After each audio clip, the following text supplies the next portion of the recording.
To specify that we want to look for a character that occurs at the beginning of a string, we want to use the caret symbol. If we check the example here, it matches a capital letter at the beginning of a string. So let's try that out. If I do a caret H, you can see that we are selecting the H right there. But how come we're not selecting this right here? We do have global specified, and that's because when we are going to be working with the beginning and in the end of a string, we want to make sure that we have a flag called multiline selected. Now I want you to always take note here that this is how you will create your regular expressions within your server-side language or JavaScript of choice. And we're going to cover all of that. But for now, let's stick right up here.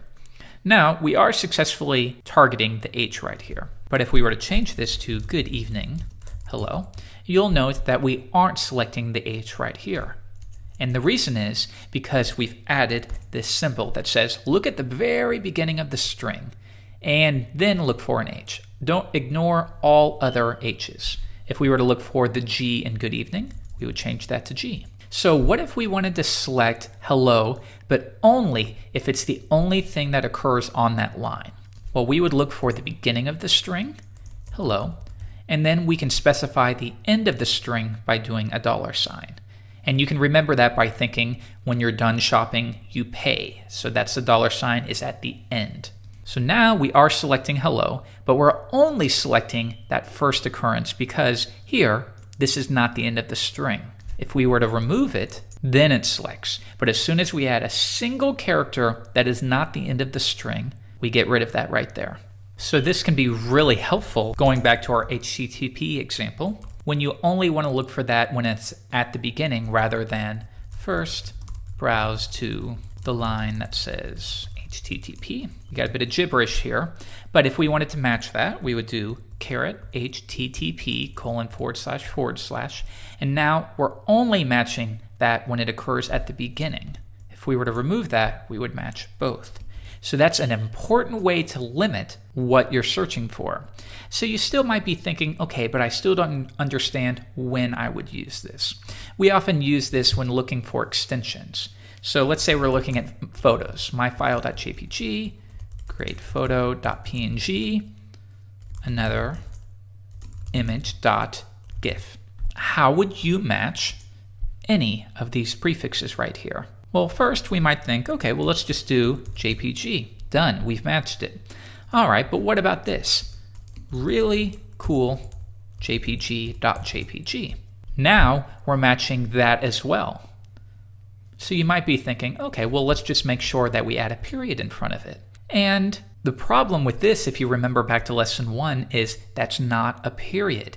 We are matching any symbol that is not a line break. So then we're going to escape it to literally refer to .jpg, and that seemingly works. However, is there anything that specifies that we can't do this? My.jpg image.jpg? Nope, they can do that as well. So what we really need to say is only match JPG when it occurs at the end of that sequence. So I'm going to do the $sign because that's what we do at the very end of the string. And now we're only matching those occurrences. And if you wanted, you could even get rid of the period. It's up to you. So now we want to match the ping and the GIF as well because we are theoretically writing a regular expression that will look for a file name and determine if it's an image. And this is a really non-secure way to do that because remember, with files, I could name an exe file with an extension of .jpg. But this is an example that will show you how you could do it. So we're going to look for JPG and we're going to wrap this within parens. And that way, I can say look for JPG or GIF or ping. And now we're matching all of those occurrences. Now, what are we going to replace this with? I'm just going to write hello to show that it's working. But this would only work if we wanted to match that extension. It makes sense that we would want to match the beginning sequence as well. So let's do that right now. We're going to do a caret, and to keep things simple, we're going to use the generic period symbol, and we're going to look for anything until we get to JPG or GIF or ping.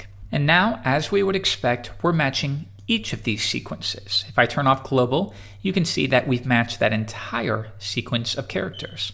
So why this is helpful is, why don't we paste in some other formats, and we'll say exe, and we'll say .app. And now we're only matching the file names that end with one of these extensions, and we're ignoring anything else. So now, how do we capture that value? We've matched it, but how do we capture it? How do we reference what the value is that we matched? And I'm going to teach you how to do that in the next lesson.